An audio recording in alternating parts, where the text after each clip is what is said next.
You might think, for as much as I like to talk about being naked and getting naked and all of that, that I've been to and spent a lot of time at nudist uh, places, whether that could be private beaches, that could be resorts, etc. And I actually have not.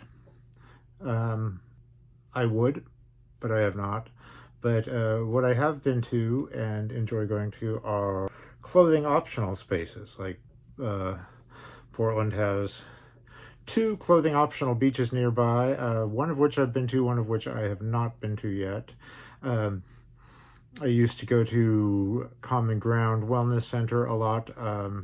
Actually, not a lot, but I've been there, quite a few times over the years. And again, that is the hot tub and sauna areas and shower, of course, are clothing optional. Um, Various hot springs, either on public land like Cougar Hot Springs or Brighton Bush Hot Springs. Um, Brighton Bush is clothing optional in the spring areas. You're not just supposed to go walking around all the land.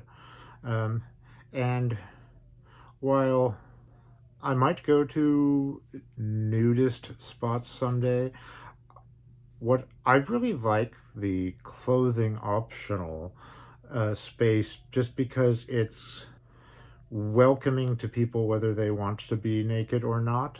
I I get why some places are strictly nude only. Um, there are reasonable reasons for that, but I like that clothing optional spaces give people the option to ease into nudity if they want. Um, I've been with I've been to these clothing optional spaces with friends who got naked, with friends who didn't take anything off, with friends who um, ended up wearing bottoms but not tops. One really cool thing is years ago, my first wife and I went to Brighton Bush Hot Springs with one of our college friends and his wife. Um, and our friend Ian got naked right away. Our friend Sarah told us ahead of time, just so you know, I'm not getting naked. It's like, okay, um, as long as you don't mind if I do.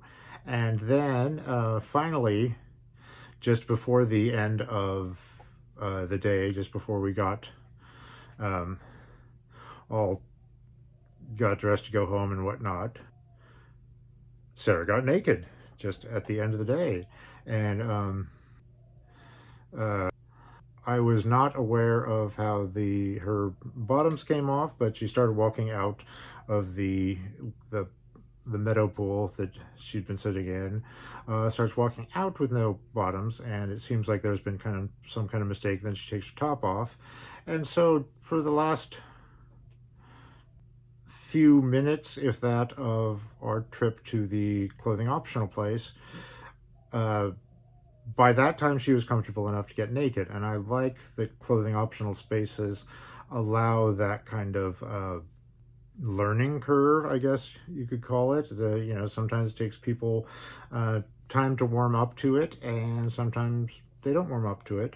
And I was thinking about this because Kenny Riot, in one of his conversations with Cleo from Topless Topics, talked about how he was talking about reasons why he doesn't like nudist and nudism, even though he, likes being naked.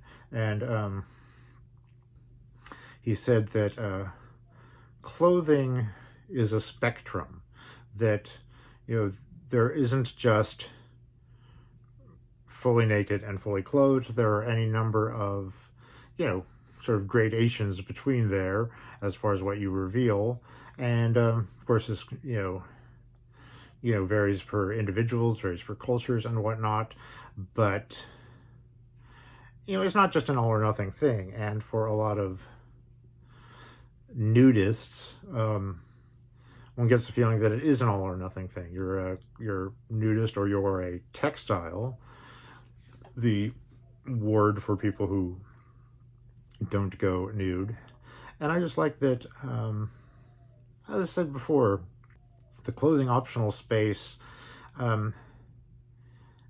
it makes nudity less important. It makes nudity less the point of it. It's like the point is of the hot springs is to enjoy nature, to enjoy the hot spring water and whatnot.